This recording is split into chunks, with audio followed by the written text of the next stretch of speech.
Hello everyone. My name is Dan Birchie.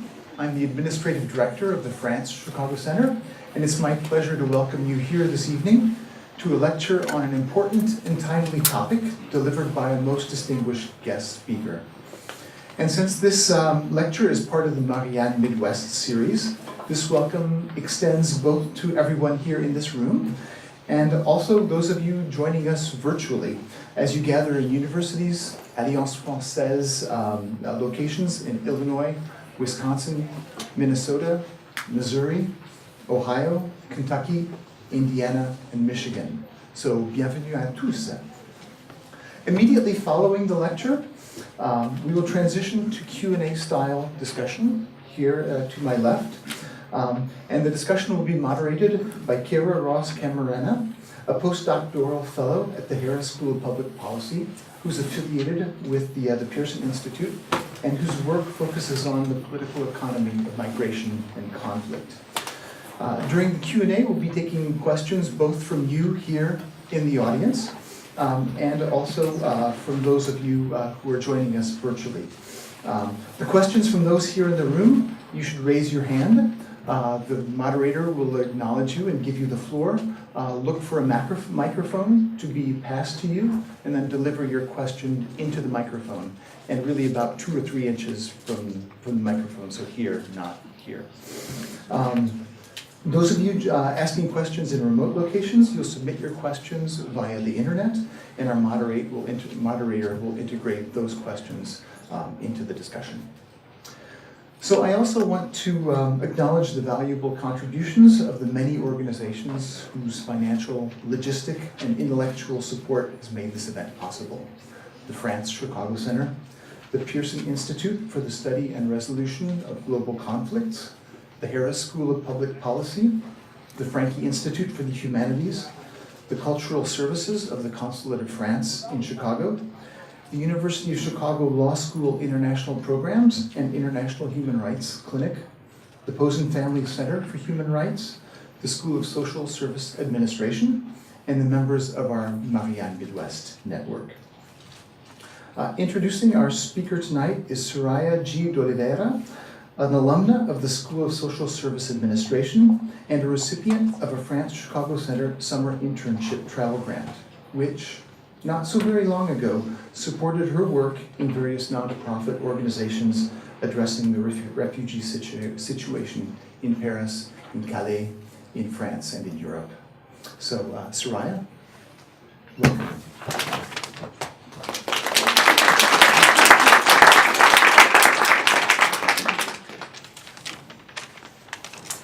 Good evening, everybody. In the summer of 2017, I have the pleasure to work in the north side of Paris, more precisely at the Porte de la Chapelle metro station.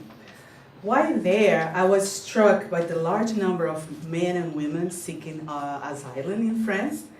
And back to Chicago in the same year, I was preparing my research for my final capstone presentation at SSA, the School of Social Work Administration, and I used a lot of data that I found generated by the French Office for the Protection of Refugees and Stateless Persons, OFPRA, the organization that our guest speaker, Mr. Brice, directs.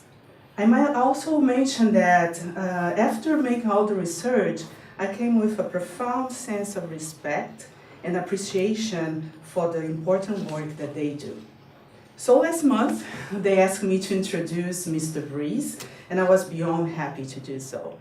So Mr. Brice has a long list of accomplishments and a long journey until here, but I don't know if I'm going to be able to convey in 3 minutes that they gave me, because it's a long list, but I'll try. So Mr. Brice, Pascal Brice graduated from the Paris Institute of Political Studies, Sciences Po, and the National School of Administration.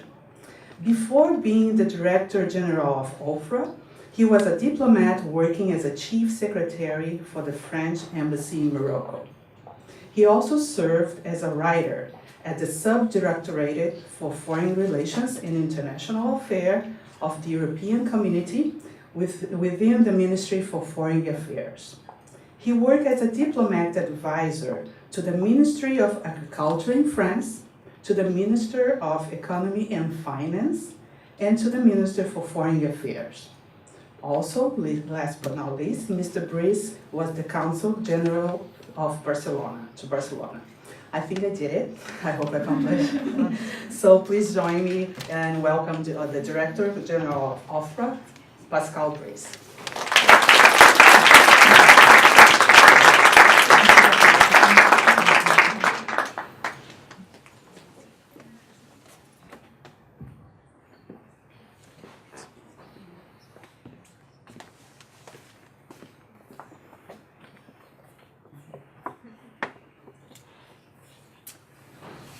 Mesdames et messieurs, bonjour. I'm very glad to be here with you tonight in Chicago, in the Midwest, to share some reflections, some thoughts about this struggle for asylum in France, in Europe, and beyond. I've been the head of the French Agency for Refugees, OFPRA, since 6 years. During this period of time called European crisis, about migrants, asylum seekers, or refugees. I can tell you something you already know. Those are hard times for asylum seekers and refugees. Not easy times, neither in France, neither in Europe, neither in other parts of the world. I do believe that they are part of a crisis which goes far beyond them. It's like if they were a catalyst of a huger crisis. Again, in Europe especially, but not only in Europe. So I'm very pleased to share with you some thoughts, some reflections. Again, I won't give you lessons. In French, giving lessons is something, I'm sure about something, I did everything so well that I can tell you what you can do. That's not the reality here. I just want to share some experience during those 6 years, some convictions, because there are something I'm rather sure about, but not completely sure, because we are talking about exile, about human beings, about women, men, women, children, on those terrible roads of migration and exile for asylum.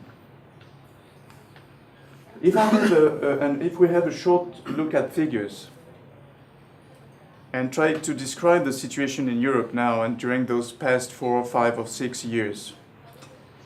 What we can notice is that we had in Europe, between 2014 and 2016, an important increase of asylum requests in Europe, especially in Germany.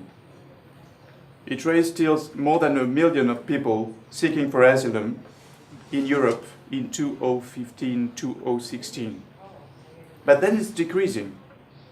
And that's something rather strange, to see that we have now an important political crisis in Europe, at the moment which the arrival in Europe have been decreasing. This year, in France, we will have something like 120,000 asylum demands, requests, rather the same level as in Germany. It means that after a short period of time in which Germany has been a very, very important country for welcoming refugees, and I want here again to say my huge admiration for what the German people and government has been doing during this period of time. I was there in September 2015 in Germany to welcome some refugees in France, and what I have seen from the German society, I will never forget it. But now we're back to a longer trend, which is that France is the first country for asylum in Europe, and rather at the same level now than Germany. I've been looking at the figures in the US, and not surprisingly, asylum seekers in the US is a reality which is rather marginal compared to the whole migration in your country. Asylum seekers are something like 200,000 people, including resettlement programs, which has been a long and important tradition in the United States for many years. It's something important, but it's marginal compared to the whole migration that can exist in the United States. Let's come to the thoughts and reflections. after those 6 years in this European crisis in Europe, France, and in what's happening in our societies. I would like to share 4 main points with you tonight in this struggle for asylum. The first one, and I would like to underline that, is that if we want to win this battle, this struggle for asylum, we have to be lucid. We have to be clear about what's happening in our societies. I mean, in France, in Europe, and maybe in other countries. If you want to be efficient, if we want to win this struggle, we cannot be blind. We cannot live in a theoretical world. To make refugee welcoming live, be preserved and growing, we have to be very clear and lucid about the situation. I would like to raise 2 points about that. First, we cannot afford to lose this struggle. We cannot. Because asylum is about something which is part of the deeper thing we have as human beings.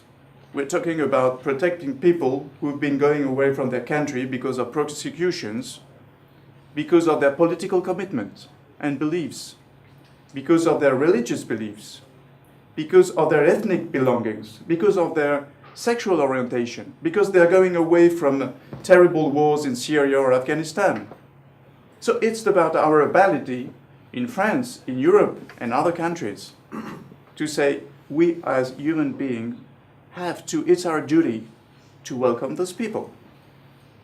It's in the deepest of our history. You know that, for example, the French Revolution has been built on that. France welcomes those who are freedom fighters and fight against tyranny. But it's not only French, it's very American too. It's European, it's the very core of our common values. This is the first point. It's something we cannot lose. And there is a real and very important risk at that time in Europe, but not only in Europe, that I want to underline. Facing this difficulty to manage asylum in the context I will come back to, a rather difficult social, cultural context. And speaking about Europe, because as you know, Europe is a federation too. But above all, in this field of asylum and migrations, the federation is much weaker than yours here. So it's a challenge for Europe, for member states, to build a capacity to protect asylum in Europe. And when it's difficult, like it has been during those past years, there is a risk, there is a temptation, there is a trend, which is called outsourcing or externalization of asylum. This temptation to say in Europe, but not only in Europe, I think I can see that it's partly in this country, saying there are safe third countries, abroad Europe, who could deal with that. We don't need to have asylum seekers in Europe. We can transfer this responsibility to countries which are abroad, south of the Mediterranean Sea. And in Europe nowadays, you have people who now say that. They say the dream is a Europe without asylum seekers. It would be a nightmare. And this is a temptation we have to fight against. But for that, we have to build an alternative, and I will come back to that. This alternative does exist, and especially the French president is trying, and we are trying in OFPRA, to build this alternative to externalization, to outsourcing. To be lucid, to be clear about what we are facing, we first, as I told you, have to be completely conscious of what is at stake. But at the same time, we have to face the reality of what is happening in our societies. In France, in Europe, and maybe in the United States. We have society there where you have both enthusiasm, people who want to welcome refugees. And I see that in France, everywhere. But at the same time, you have people who have fears. Social fears, cultural fears, fears about their identity. And there's something rather strong in Europe because at the same time in this globalization, we are building this common European identity.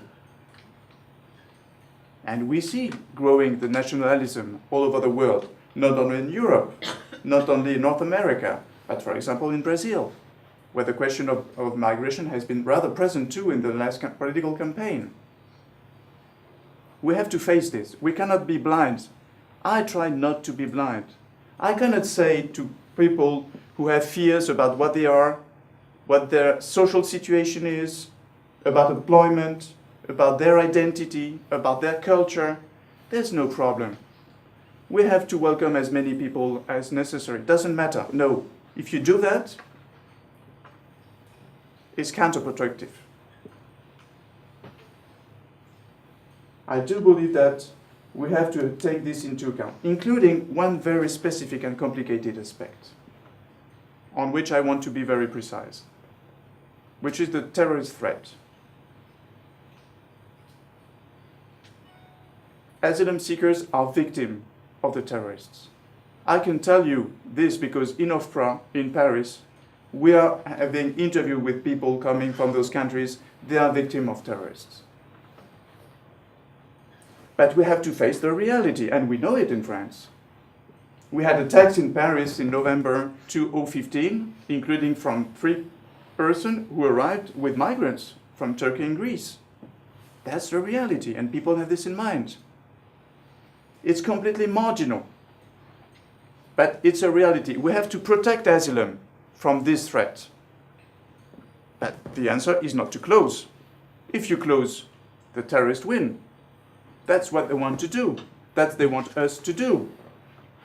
We have to build, and that's what we are doing, systems to make sure that no terrorist can enter in the system of asylum, can be protected. And it's the Geneva Convention.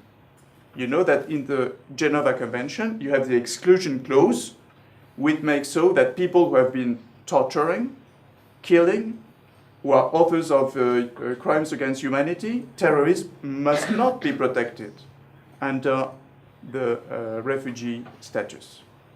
So that's part of the reality we have to face, doing it to protect asylum in our countries. That was the first thoughts that I would like to share with you. Then, to be able to win this struggle for asylum, the second thought I would like to share with you is that we must protect asylum as such, in its specificity. In the whole world and the whole reality of migrations, there is a specificity of asylum. But asylum is not enough to solve the question of migration. I'm telling you that because I've been hearing many times during those 6 years as head of OFPRA saying, "Oh, that's awful. You are doing a selection. You are doing triage. There are the good migrants, the refugees, and the bad migrants, the economic migrants." I try to be again lucid about that. I know that some people have this in mind. Some people would like to do, we will be perfect on asylum, but we don't want any economic migrants. I'm not blind. I know that. But I want to underline something which is in my mind very important. Which is that, again, asylum is specific. Asylum is an historical, a sentimental, a legal, a constitutional system which is apart. I call it a treasure. It's our treasure. It's a French treasure. It's a European treasure. It's an American treasure. I would say it's above all the treasure by countries who welcome much more than we do, American, European, French, refugees. Lebanon, Turkey, Kenya, Chad, Niger. Let's not forget that. Those who welcome most refugees in the world are not the Western world. Those countries. Anyway, asylum is specific.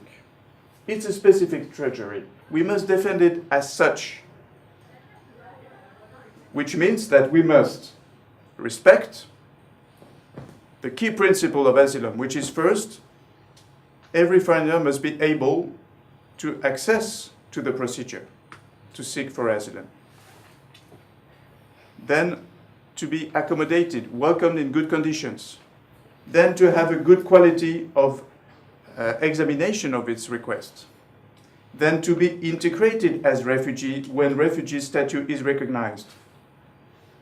Or to go back to the country if the person is not recognized as refugee or doesn't have any other kind of title for residency. We have to respect and to protect this. What is the key problem we are facing during those not only 6-10 years, during those past decades in Europe? And maybe the same kind of thing in the United States. Asylum is a victim, a collateral victim of the closure of migration policies. I'll give you an image. It's a corridor, a terrible corridor, in which migrants are. There were lights for legal migrations and asylum. Most of those lights for legal migration have been turned off during those past decades. I don't say it's good or bad. Maybe was it a necessity? I don't know. But the fact is that at the end of the story, the only light which remains is asylum. That's why, for example, in France, OFPRA, if you take this year 120,000 people seeking for asylum in France in the year, we will protect something like 40% under the Geneva Convention and the subsidiary protection, which is something which is true about asylum in the European law, but we will refuse 60%, which we can call globally economic migrants. Because again, the only light which is there is asylum. And you have people now saying, it's a problem, we have to turn this light off too. Again, we cannot afford that, but we have to be completely clear about the fact that, again, asylum is separated from migration policies. It must be separated. But asylum is a victim of the lack of regulation of migration policies.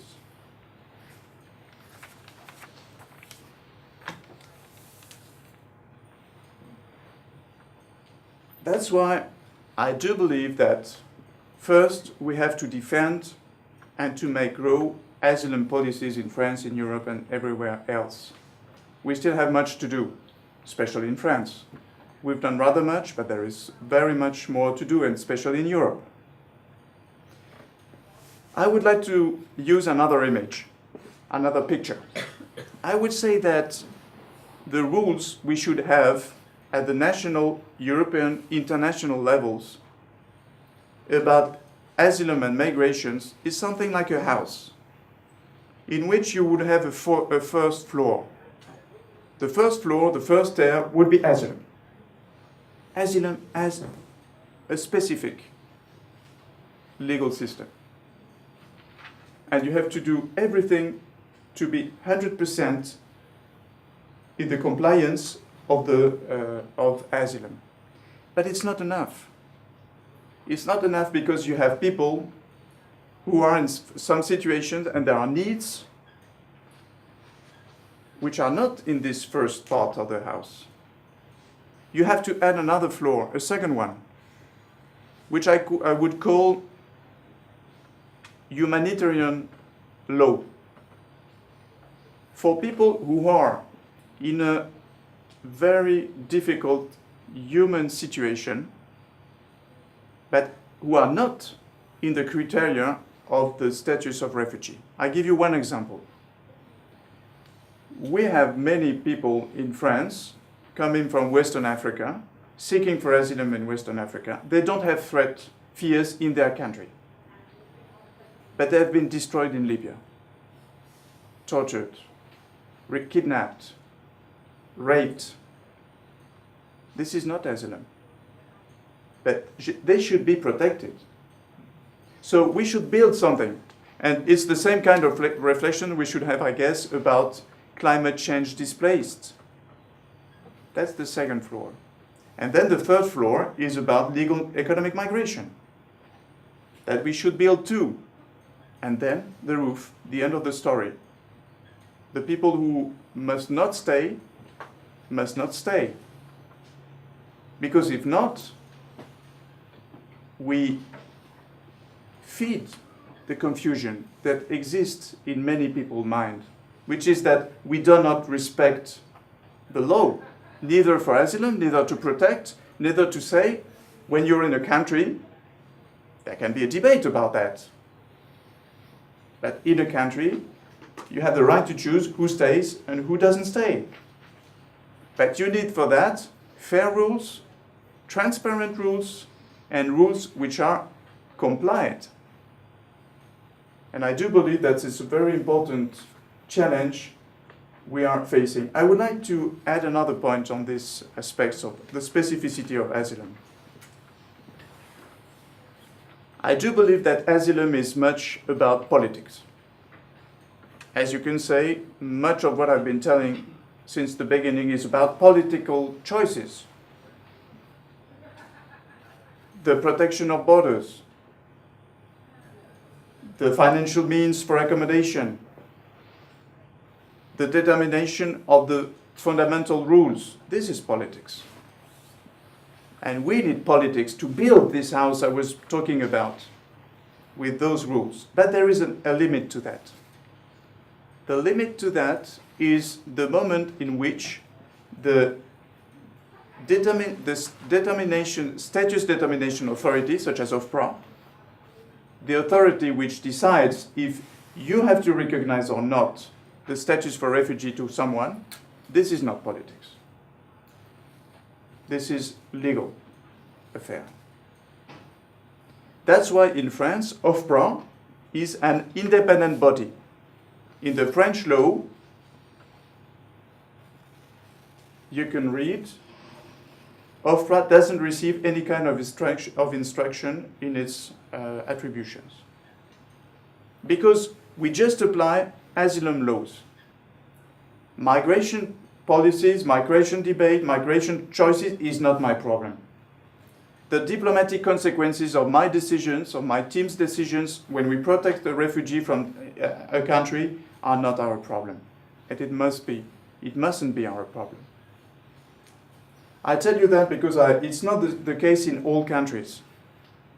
In Europe, for example, we have colleagues of OFPRA and other European member states which have the same kind of status. Others don't. And sometimes it can be problematic. I would like to come to a third point, a third reflection I would like to share with you tonight. I do believe that if we want to succeed to preserve and make refugees welcome growing in France, Europe, and everything and elsewhere, we have to do this on an organized way, a managed way. I see that, and I saw that so many times in France and in Europe. When you see the spectacle of the disorder, for example, people arriving in Greece in 2015 with any kind of control, this is the worst situation for what people have in mind to welcome refugees. But when the situations are managed, are controlled, then you succeed in welcoming refugees and welcoming more refugees. I give you one example. You've been talking about Calais. You know that Calais is this little nice town in France, close to the UK. Very close to the UK. Some say too close to the UK. And it was very funny when I've been reading with my daughter Le Comte de Monte Cristo. There is a sentence about this. Someone was going to the UK and say, I will go through Calais because it's the closer place to the UK. So it's an old story. Calais is a very, in my mind, a very precise example of this. The reason why there were migrants in Calais is that they wanted to go to the UK and the UK didn't want to welcome them. If not, you don't have Calais. If people can go to the UK, there is no Calais. The reason why you have Calais, you have people here, migrants, you had people, migrants there, is that because they wanted to the UK for many reasons, and the UK didn't want to welcome them, neither let them possibility for asylum seekers to apply for asylum. At the end of 2016, there were 6,000 people, migrants in Calais, in a slump. This situation, this camp, this slump, has been the worst thing for those people, but for the mere idea of welcoming refugees in a country. Because the idea that the image people have of refugees, of asylum, is that it's violence. Because I will tell you, during the 6 years I've been going to many, many camps in Europe, in Africa, in Middle East. I will tell you something. The camps, the refugee camps, is not brotherhood. Is not the new society with brotherhood. It's violence, it's smugglers, it's women raped, it's children raped. So this kind of situation, this slump in Calais was the worst situation, the spectacle of the disorder. At this period of time, we decided to make so that in 2 years, 10,000 people, asylum seekers, went away from the slump of Calais, went to accommodation centers all over France, and have been seeking for asylum. And I've been going to those accommodation centers all around France, including where, at the very beginning, people were a little afraid. Because I'm not surprised that people can be afraid when they see arriving people in their village, in their suburb, people they don't know, people they relate to the images of violence they see on TV in the camps. They can be worried. Why not? I'm not talking about politicians who use this situation. I say that I'm not surprised that people can have questions about that. In many, many villages in France and towns, at the very beginning, where those people arrived, there had been sometimes difficult meetings for the mayors with the population.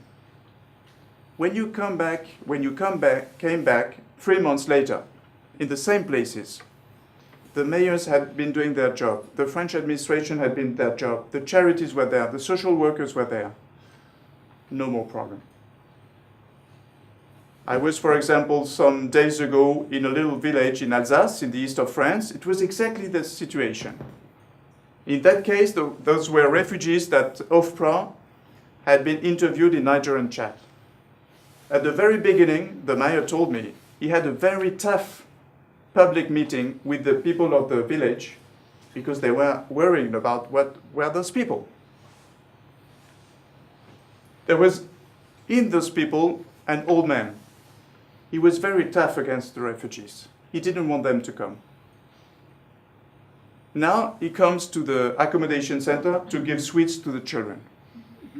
And they call him Papy Carambar. The carambar is a sweet we have in France. We give to the children. It's Papy Carambar. Because it's organized.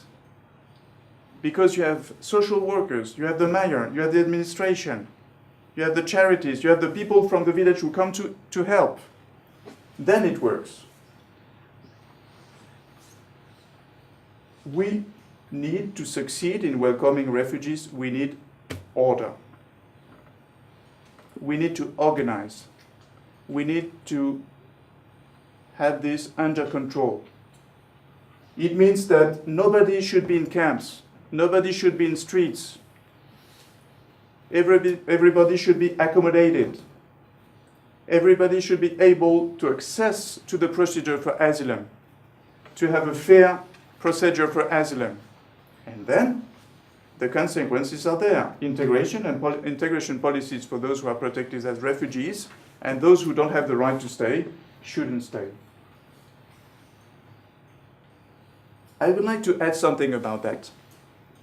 If we want to succeed in this, in the way we welcome refugees, I think we shouldn't let only Home Affairs or Interior Ministries deal with that. It's mainly the case in many countries, especially in Europe. And I think it's a mistake. Because those policies, those asylum policies, those integration policies, many of you may know that working in that field, it's about Home and Interior Affairs talking about residency. But it's about accommodation, it's about social care, it's about culture, it's about language. So in the field of those policies, we need this diversity of expertise, of legitimacy, of approaches, and we must share this. If not, we have policies which are poor, which are not able to deal with the different aspects of how do you welcome refugees in this context we are facing. That you have to deal with local authorities, you have to deal with charities, you have to deal with social workers, you have to deal with teachers, you have to deal with young students. It's a whole energy, the whole public policies energies, the whole energies of the civil society which have to be mobilized to succeed in that field. I would like to end more briefly on the fourth kind of reflections, which are more European, about the way we could deal with this situation in Europe so that Europe could be able to manage what it has not really been able to manage during those past years. And the fact is that the solutions are there. If you take the conclusions of the European Council of June 2018, and mainly thanks to the French president, you have there the keys, in my mind, to build this European policy for asylum we need in Europe. And I do believe we could share with other countries.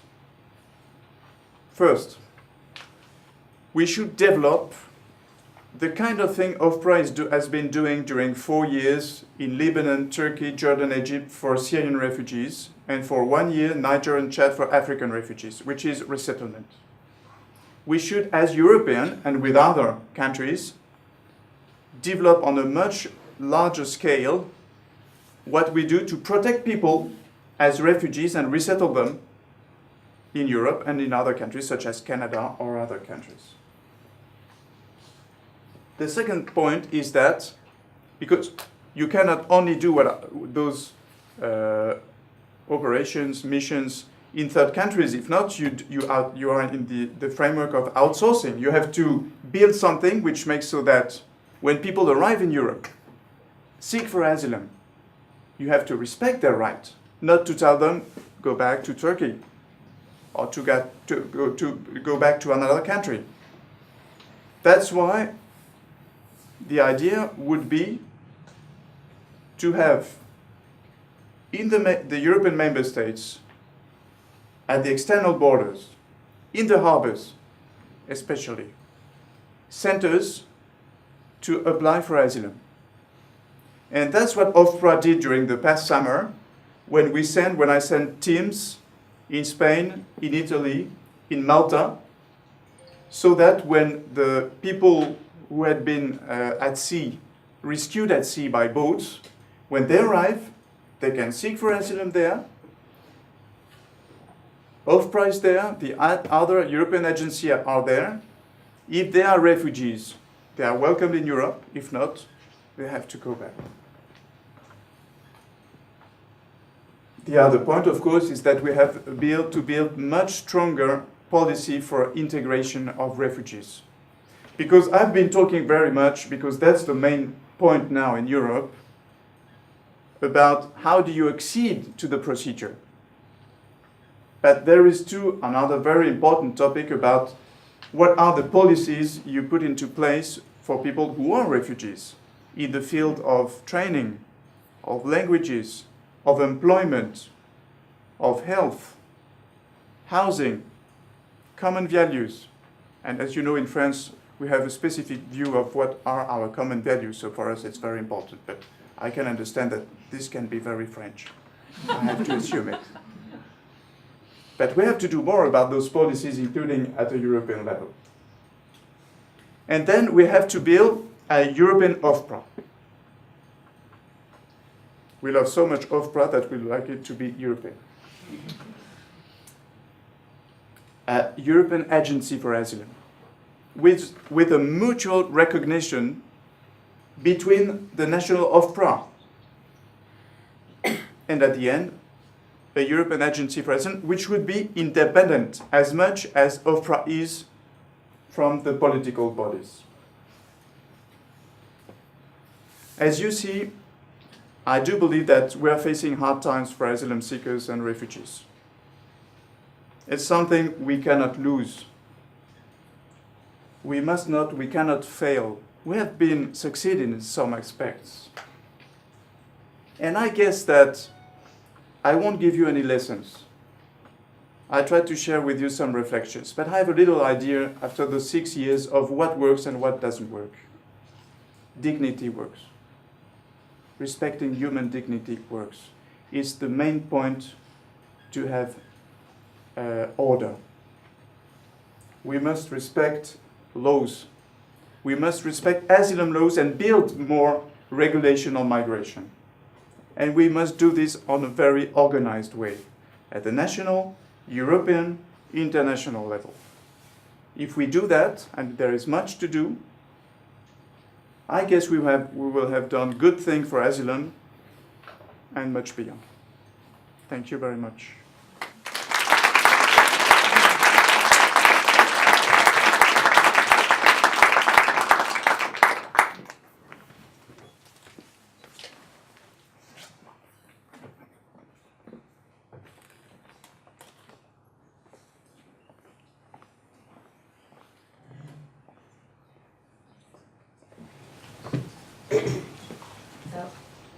Thank you so much for all of your thoughts thus far on asylum.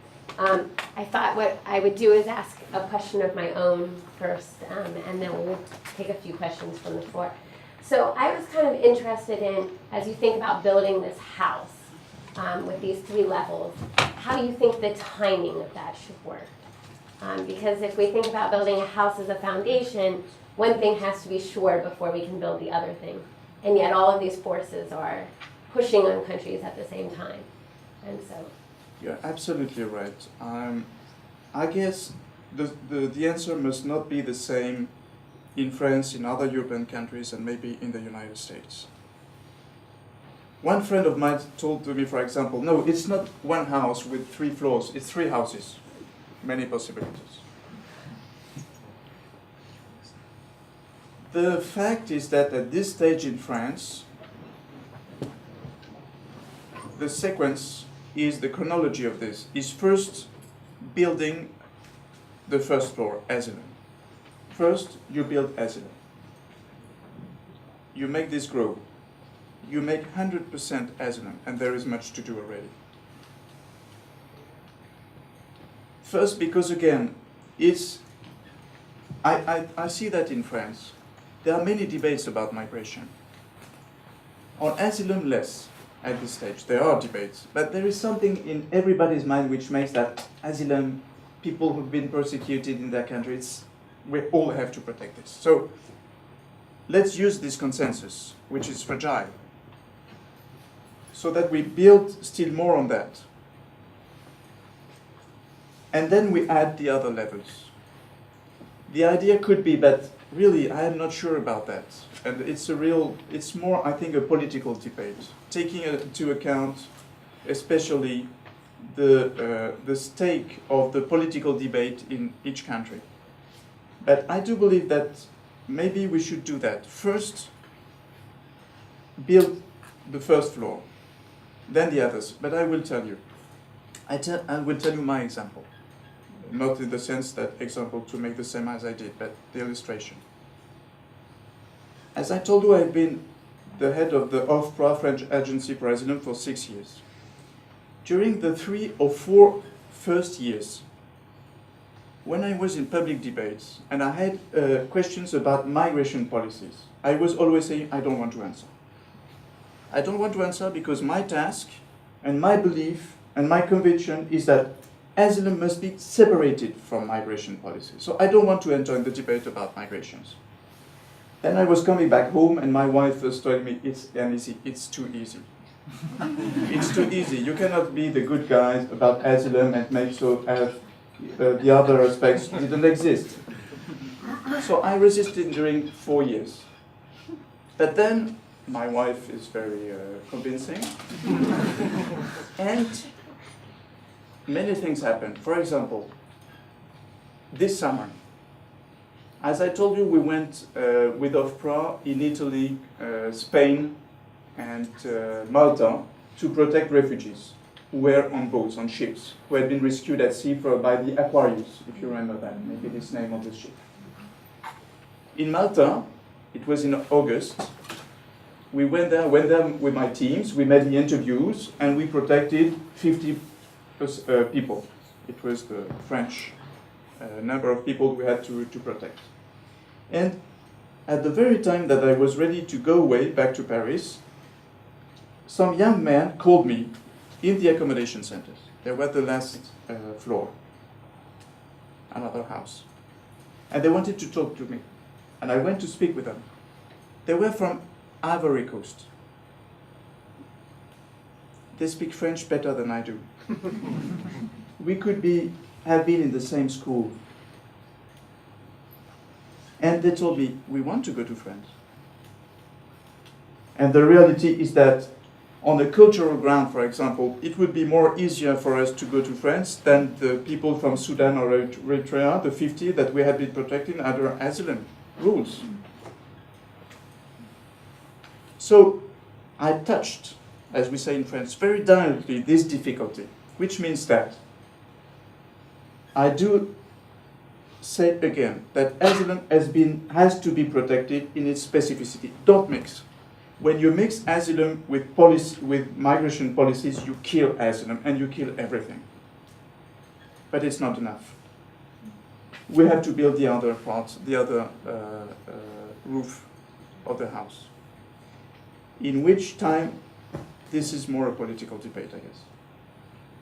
Shall we take some questions from the floor then?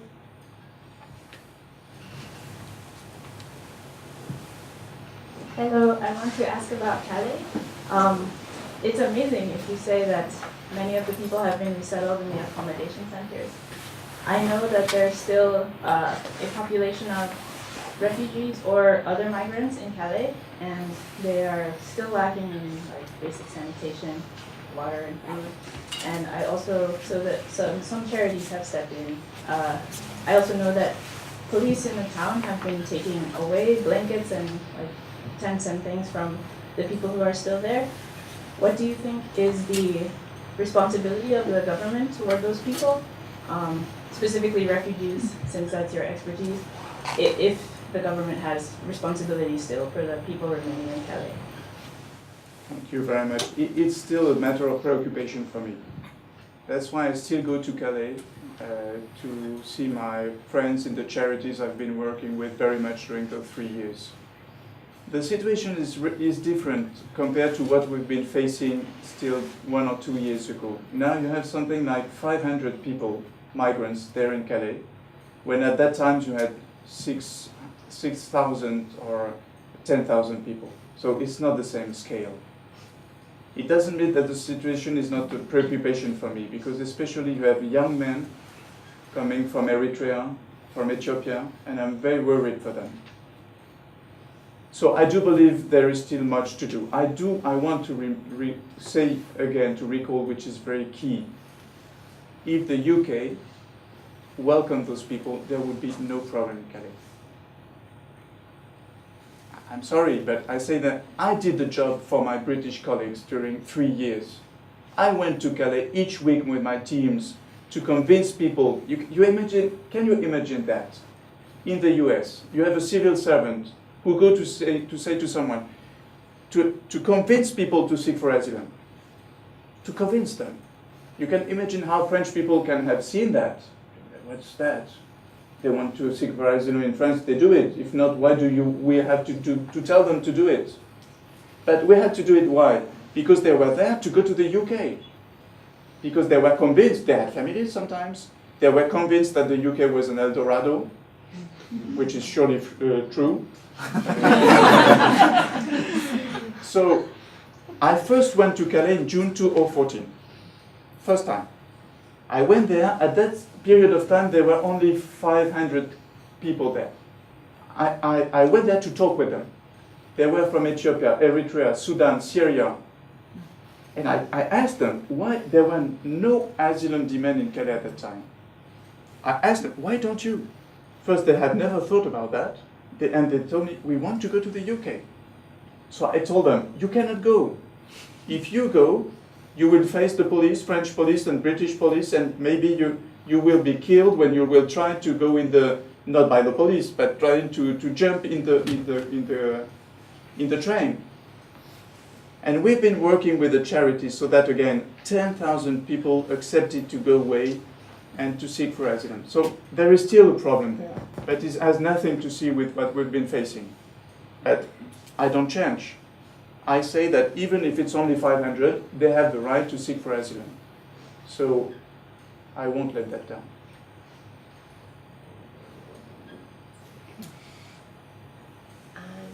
In the purple here.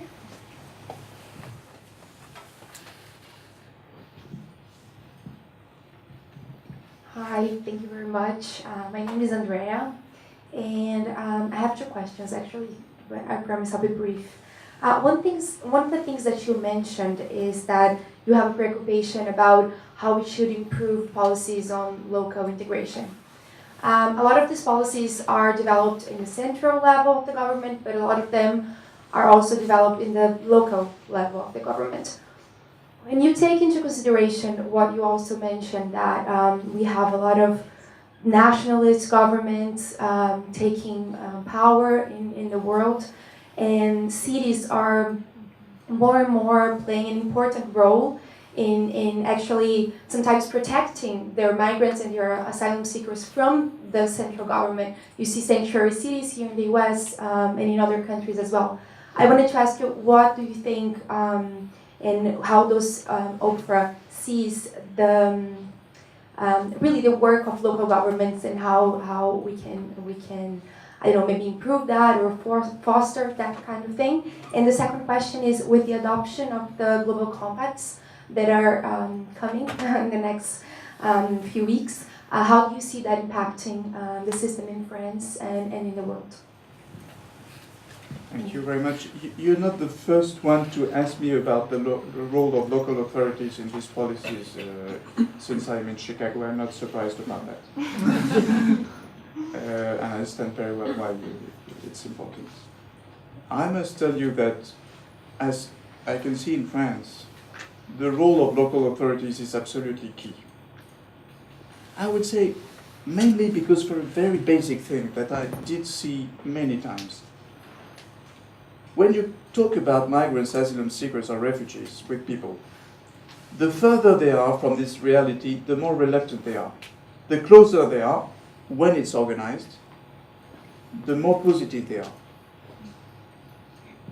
So that's one reason why the role of the local authorities is very important.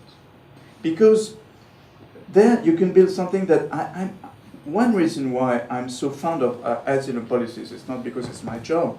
It's because I do believe that we have there something about citizenship. Citizenship. It's very important. For me, it's a kind of laboratory of the new citizenship. I see it like that in France. And it's very important to do that at the local level. I see that in many cities in France. I often speak with the mayor of Paris, Anne Hidalgo, who is very keen on that. There is another mayor, for example, of Nantes, which is the nicest city in France. It's my city, so it's a good opportunity. Thank you to tell you that. The same. they are doing very much about that because of, you know that better than I do, everything which is about housing, which is about cultural intermediation, training, employment, taking mental cares, which is very important for anxiety people. It must happen at a local,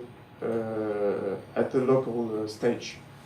The Germans do that much better than we do in France, for a reason that you may know. France is a very centralized country. Germany is a very decentralized country, and they succeed very much on that. It's a real example of that. Having said so, the fact is that, and I see that with the mayors I talked with about all that in France, they cannot solve everything. They need the national level or the European level for us to do its duty. If not, it's very complicated for them. And sometimes it's still more complicated because sometimes we're in a system which is completely silly, which is so that when you have a national system which doesn't know what it has to do, and which is in a cultural way, which is something I see sometimes in some countries, which is deterrence. Deterrence? Mm-hmm. Dissuasion? Yeah. Deterrence. Deterrent. You know, it's my worst enemy. My worst enemy is something that exists in some people's mind, which is that we are going to make so people are not welcome in good conditions so that they won't come. This has existed in every country, you know? It's my worst enemy because first, on the ground of human dignity, it's understandable, but it's inefficient. Who can believe that someone who has been away from terrible things in Syria, in Iraq, in Afghanistan, in Sudan, or in West Africa will be afraid by bad conditions in France or in Europe or somewhere else? Doesn't work. The only effect of that is you provoke disorder. You provoke reject in the people's mind. So the problem is that when you have this, when you have local mayors who do their best, it's very hard for them to manage because then people come here. And they don't always have the means to do that. So there are some countries in which, if I understand well, local authorities have to do because the national level doesn't do. The good system is the system in which everybody does its duty. And again, local authorities are key in my mind. About the Global Compact, it's beginning this kind of irrational political debate. If you see this project in the United Nations, it's a very nice text. It's not compulsory. I'm a diplomat, so I know this kind of things. It's not compulsory. So when you see that some member states are very strong, including in Europe, against this, it's their sovereignty and freedom. But I'm a little surprised about the importance of all this. In my mind, we need, at the multilateral level, this kind of regulations I was talking about. Because again, we need to organize all this. So I'm a little surprised, such as with Arbor, if I understood well, of the impact of all this in the political debate. But the problem is that this is the kind of political debate we have in many countries about that. So that's why, again, I'd like to come back to easy things. Don't mix asylum and migrations. Build a house. Work on that. You are researchers, students, there's much to do. Build a new humanitarian law. Build something will make us able to welcome, as we will have to, climate change displaced. Easy things. Then the Global Compact, we will see what happens. So we should take some questions from the community afar. So there's questions in Minneapolis and at Truman State, specifically about the U.S.-Mexican border and the migrants who are approaching the United States and the kind of response of the United States. And so to paraphrase, they're wondering whether these the kind of response we've seen on TV with tear gas, etc., is something that you view as in accordance with the Geneva Convention, or how it should be properly handled? Or maybe more properly, if it were France, how would your office handle this? Well, as I told you, I'm a diplomat. So, and I do respect very fundamentally the national sovereignty, so I won't comment too much about that. What I can say is that there are scenes that you can see, for example, at the external border of the European Union, which are not always so different. So I wouldn't give, again, lessons about that. So I would say that on the general ground, when such things happen, it's a failure. I say globally. For anybody who does that, it's a failure. It means that you didn't do what you should have to do. Let's not be naive. I'm not naive. You know, the smugglers, I know them. I've been threatened by some of them in some camps. I know what they are able to do. So I'm not naive. But we have to regulate this kind of situation. And above all, we have to respect asylum. If people want to seek for asylum, they have to be able to do it. That's what I would say. Another question from the floor? In the back.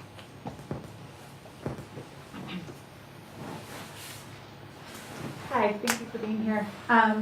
My question is about how asylum sits in a larger policy landscape.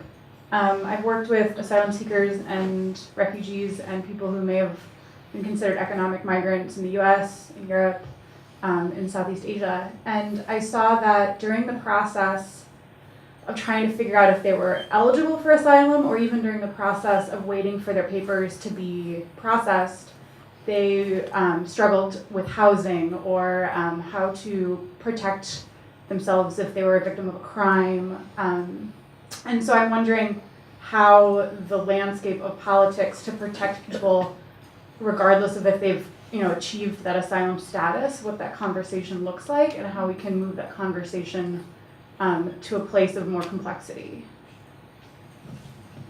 I'm not completely sure to have understood your question, but sometimes my English, especially with the jet lag, is a little... I speak kind of fast. Would you say that again? I'm thinking about people who are applying for asylum, Yeah. or they think they may be eligible for asylum, but they don't know. They can't work until they get asylum. They can't always protect their status while they're waiting. They can't access housing, maybe. So. Okay, I understand. Excuse me. Thank you. The fact is that it depends of the countries. As you know, including in Europe, in some countries, asylum seekers can work.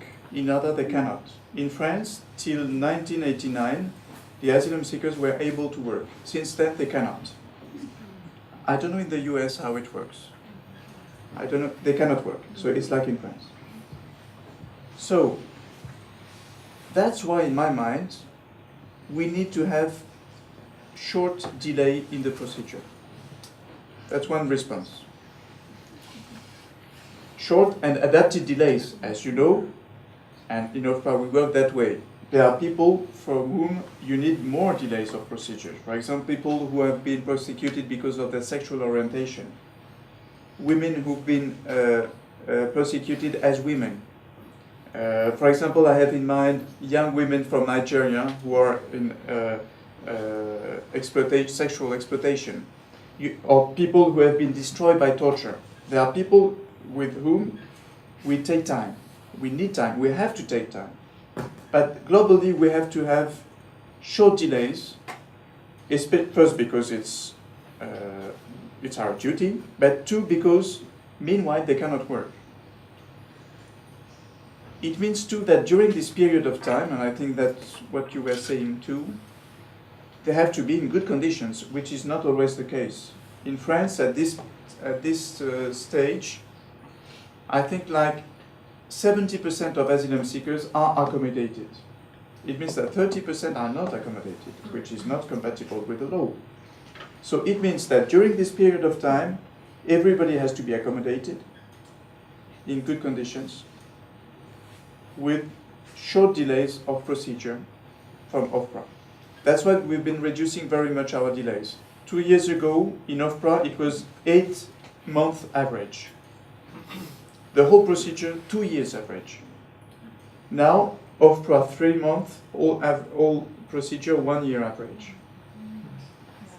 I must tell you, and it doesn't make me so popular with my friends in the charities, in the French charities. I do share many points of view with them, but not on that.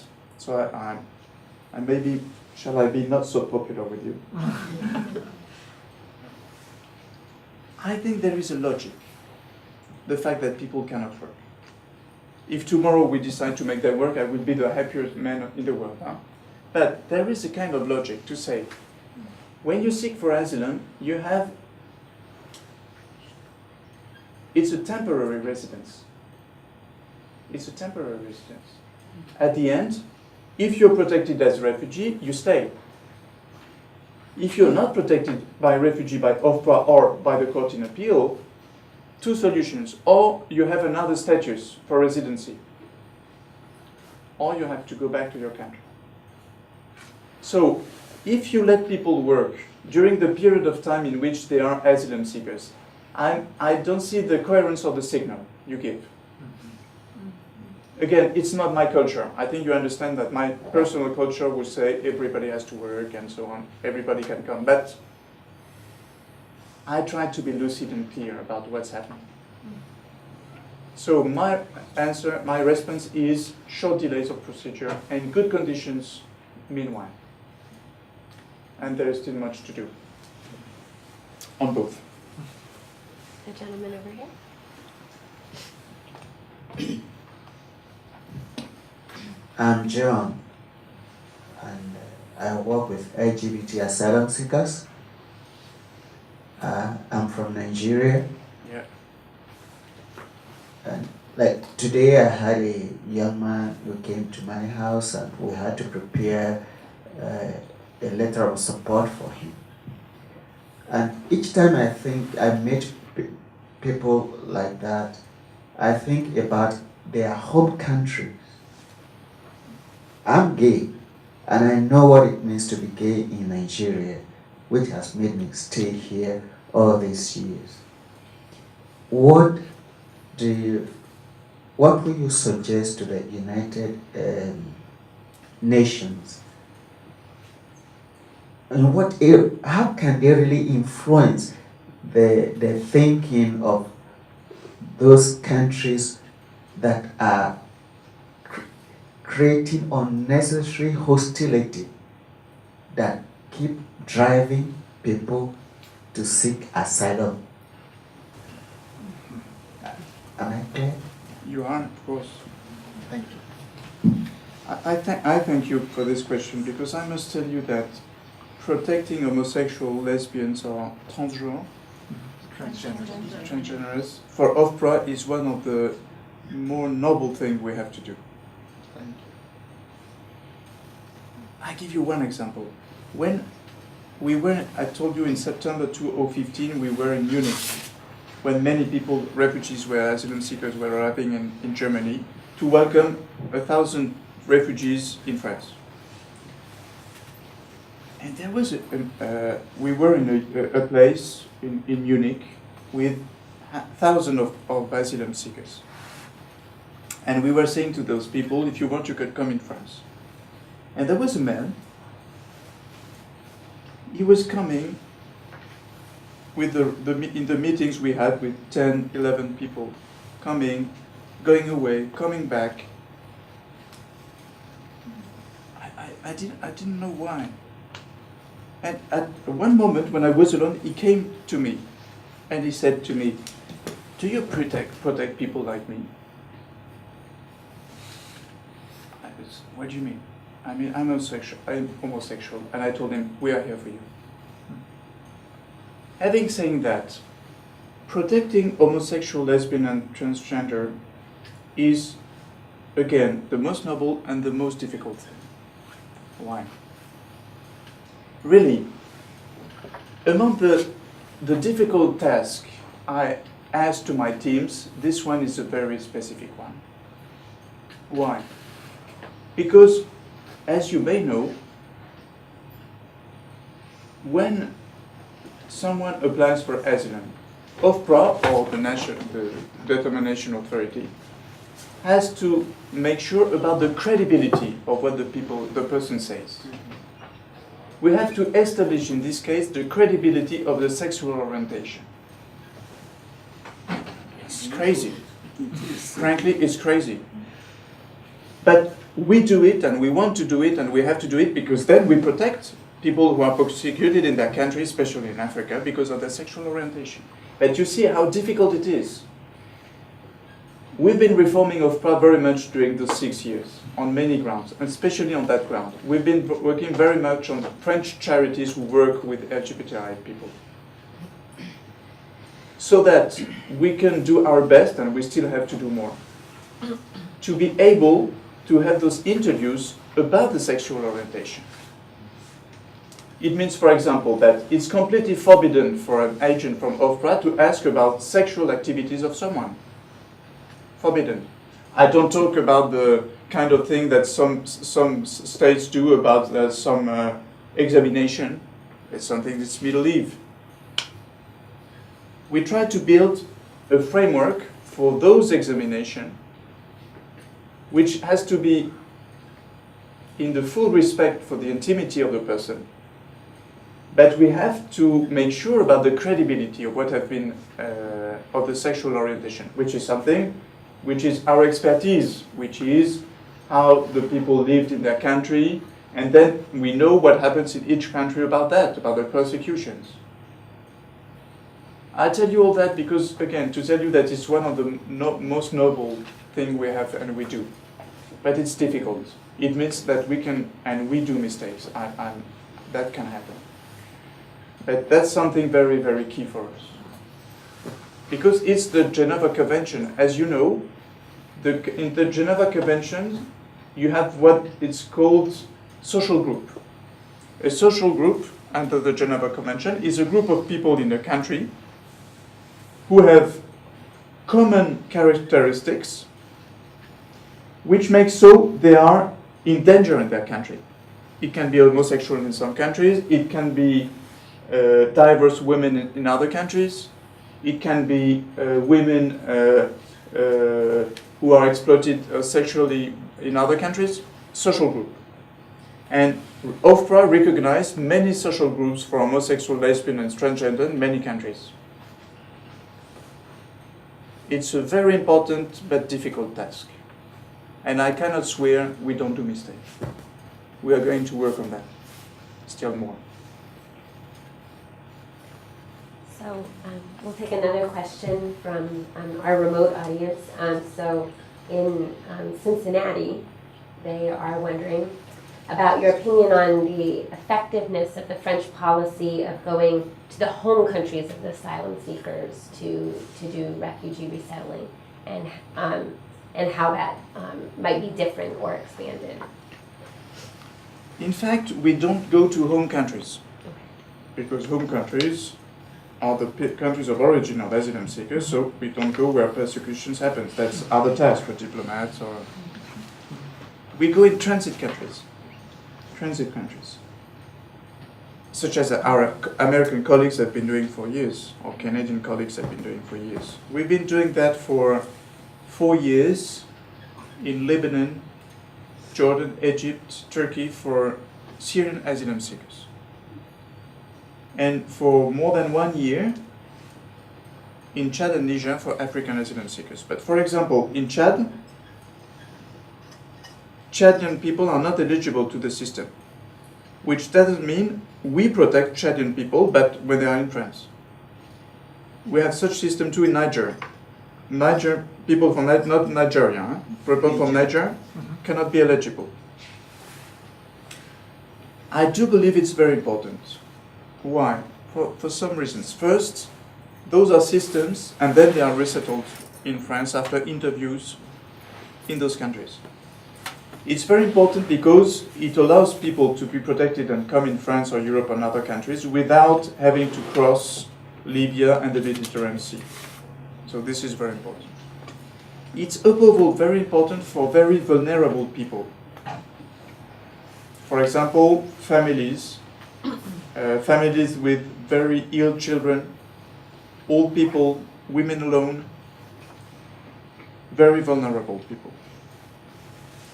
So I do believe it's very, very useful. And OFPRA, each month you have OFPRA teams in Niger, in Chad, in Turkey, in Jordan, in Lebanon. But again, it cannot be the only source of protection. If not, you are in externalization, outsourcing. You have to add this. OFPRA is doing that because we are adding. Nobody, if someone arrives in France seeking for asylum, you cannot tell him, oh, I'm sorry, you missed OFPRA in Niger, Chad, or in Jordan, you have to go back there. This would be outsourcing. When the people are arriving in Europe and France, we have, and it's our duty, to take into account their applications. We have to add. So again, I do believe that, and that's what the French president is defending at the European level. Develop those systems in transit countries, and building a system which makes so that when someone applies for asylum in Europe, respect asylum. Another question? Oh, in the cup.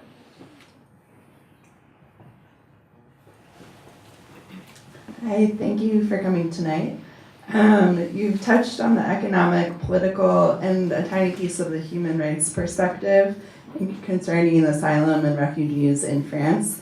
But given France's history of colonialism, the Vichy government, and as well as the present segregation that exists in both cities and suburbs, I'm kind of wondering if you can speak a little bit about what it means to accept people who don't look necessarily French, traditionally French, and kind of what that means in accommodating people of different race or class in France. I'm not sure to have understood your question, but I will tell you, I'm French. No doubt about that. I'm the little son, petit-fils? The grandson. Grandson of foreign refugees, as many, many French people. As French, I take French history as a whole. Good and bad periods. Good and bad periods. I don't select, I'm French.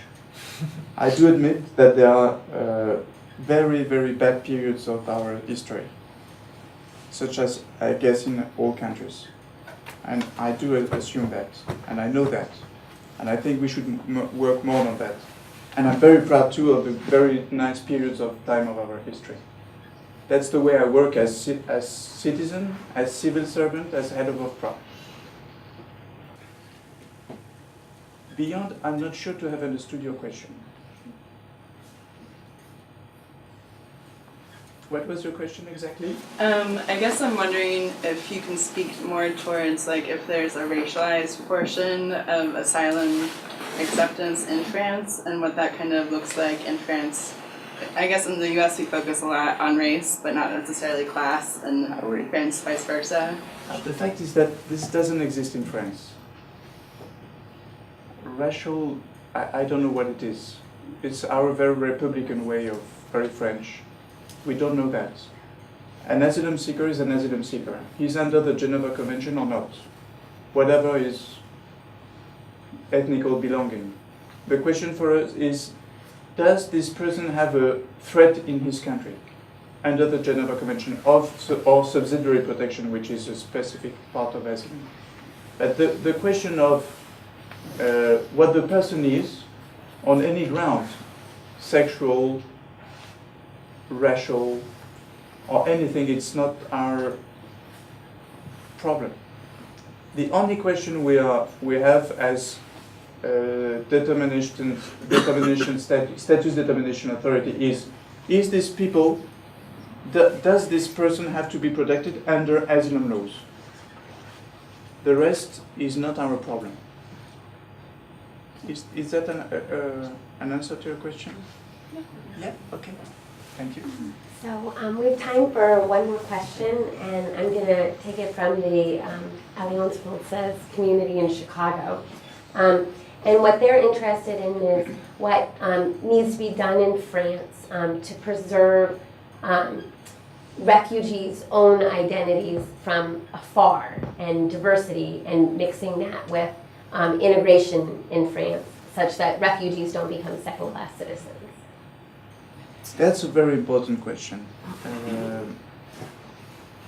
And on this ground, we have different traditions in Europe, and, for example, compared to the United States.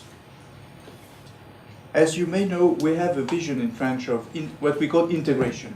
The only word says much, which means that we do believe that our community, our national community, shares some values. For example, as you know, that's very French, we have a very specific view of what is the role of religion in the society. That's very French. It's something which doesn't exist in many other countries.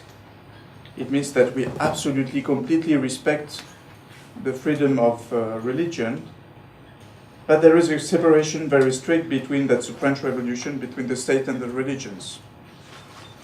We believe, as many people in the world, that there is equality between men and women. So we obviously believe that when someone lives in France, he shares those values. That's common values. And I do believe that in the process of integration for refugees, I mean for refugees, not asylum seekers, again, it's not my problem as OFPRA, but when someone is refugee, when we are talking about integration, so that people must not be second-class citizens, there is much to do again about training, about employment, about housing, about health, and about sharing those values.